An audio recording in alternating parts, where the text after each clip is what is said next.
Halo, Assalamualaikum warahmatullahi wabarakatuh ya. Oke, jumpa lagi dengan saya ya, Hari MLB dari Banyuwangi. Oke, Sobat Tani, berhubung banyaknya lead masuk ya ke chat saya. Ya oke, kesempatan saat ini kita mau jelasin nih ya, jelasin dua produk kita ya, yaitu yang satu asam umat, yang satu biobos. Nah, yang mana dulu sih? Nah, jadi petani banyak pertanyaan karena kita ada dua produk.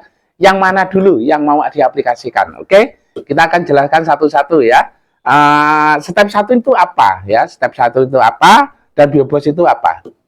Oke, kita yang pertama yaitu tentang step satu. Nah, Anda lihat ya, barangnya seperti ini ya, Sobat Tani. Oke, nah step satu ini kandungannya asam umat ya, kandungannya asam umat. Yang kita tahu fungsi utama asam umat itu yang pertama adalah menetralkan pH, ya, menaikkan pH, mengikat logam berat, mengikat unsur hara dan memaksimalkan tadi penyerapan pupuk, tadi tidak mudah larut dan menguap, dan memaksimalkan cara kerja bakteri. Ya, kita tahu kalau tanaman itu pH-nya rendah atau ngedrop, kalau dikatakan tanah asam, maka dikasih pupuk dan sebagus dan sebanyak apapun itu tidak bisa terserap secara maksimal. Ya, karena mikrobanya yang sebagai juru masak kalau di pH rendah dia akan dormant, jadi tidak bisa bekerja secara maksimal. Maka butuh yang namanya step 1. Nah, step 1 ini berikan rutin ya. Boleh di awal sebelum tanam atau rutin. Jadi istilahnya jagalah pH Anda agar tidak ngedrop, tidak turun, maka berikan rutin dengan step 1 yaitu kandungan asam umat ini. Nah, itu yang pertama. Nah, kita akan ngomong produk yang kedua ya. Yang kedua ini apa sih? Nah, ini adalah biobos. Nah, biobos ini kandungannya mikroba. Selain banyak kandungan yang lain ya, termasuk ada asam amino, ada gribelin ya. Gribelin itu hormon ya, jadi bisa pembesar ya, pembesar buah. Dan ada kandungan ini mencegah layu, yaitu bakteri Trichoderma. Jadi bisa mencegah layu Fusarium. Nah, ini fungsi utamanya itu sebagai juru masak karena mikroba. Memasak apa? Ya, memasak pupuk. Ya, pupuk-pupuk ya, semua jenis pupuk bahan kimia itu kan bahan mentah ya.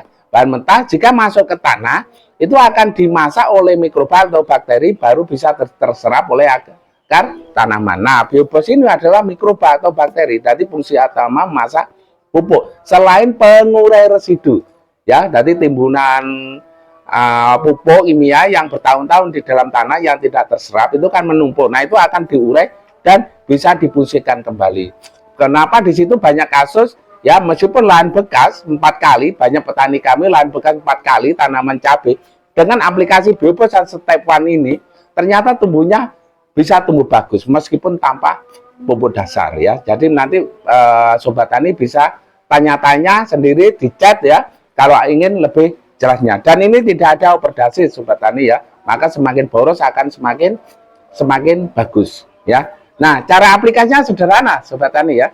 Nah, jadi biobos ini ya atau step 1 ini bisa dicampur dengan 100 liter air. Dari satu ini ya, ini 100 liter air. Atau satu gelas ini 1 ember.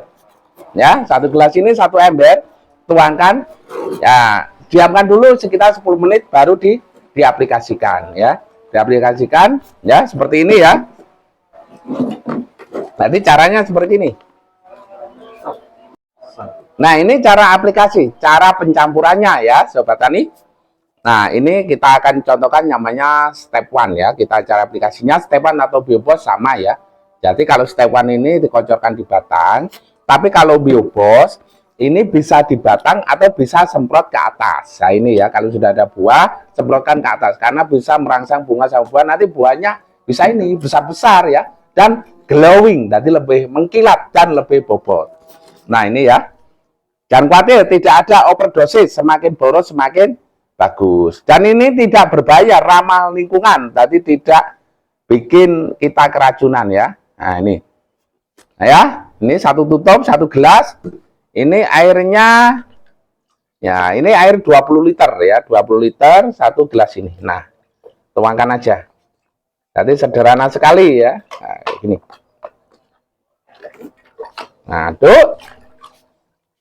Nah, selesai. Nah, kita akan aplikasikan di contoh tanaman kelengkeng. Ya, kita lanjut cara aplikasi ya. Nanti Sobat Tani, jika Anda mau cara aplikasi tanaman apapun ya, nanti silakan tanya, chat di kolom komentar. Ini kita contohkan aja di aplikasi tanaman keras yaitu kelengkeng. Atau kan nanti kalau misalkan kayak cabai, melon, semongko, padi, jagung ya, itu ada cara aplikasi khusus. Jadi ada konsep bagaimana cara tanam cabai, bagaimana cara tanam jagung, bagaimana cara tanam padi agar hasilnya berlimpah tapi dengan biaya yang sangat murah. Itu ada konsep yang nanti akan kita bagikan. Ya, nanti kita bisa masuk chat di kolom komentar atau kita lanjut ke grup WA kami. Ya, oke Sobat Tani, kayak gini ya, sederhana. Nah, gini aja. Kalau pohonnya udah besar, nah satu ember ini satu batang. Kalau sudah besar, tapi karena ini masih kecil ya cukup segini aja ya, secukupnya. Oke Sobat Tani ya, mungkin sekian dulu ya informasi dari saya Heri MLB. Kurang lebihnya jika ada salah kata mohon maaf, saya akhiri. Wassalamualaikum warahmatullahi wabarakatuh.